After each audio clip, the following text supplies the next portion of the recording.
దాదాపు 42 మంది ఆర్ఫన్స్ ఉన్నారు,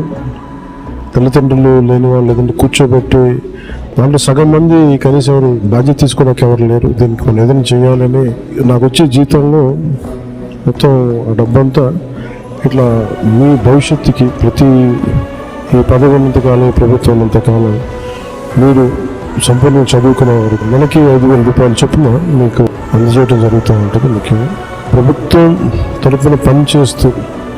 దాని నుంచి వచ్చిన జీతం చాలా బాధ్యతగా మీరు ఇచ్చిన అధికారాన్ని తిరిగి తద్వారా వచ్చిన డబ్బుని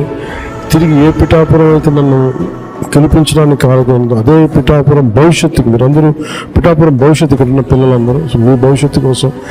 నేను దీన్ని తిరిగి జీతాన్ని ఇచ్చేస్తాను. అండ్ సార్ యొక్క ఒపీనియన్ ఏంటి అంటే తనకు వచ్చే జీతాన్ని ఈ 42 మందికి ప్రతి నెల 5,000 రూపాయల చొప్పున డివైడ్ చేసి మీ ఇంటికే వచ్చి ఇచ్చే విధంగా 1వ తారీఖు ఇప్పుడు పెన్షన్ గవర్నమెంట్ ఎలా అయితే ఇస్తుందో అదేవిధంగా 1వ తారీఖు సార్ తనకు వచ్చే జీతాన్ని ప్రతి ఒక్క పిల్లవాడికి, అమ్మాయికి 5,000 రూపాయలు డివైడ్ చేసి మీ ఇంటికే పంపిద్దామని చెప్పి డిసైడ్ చేశారు.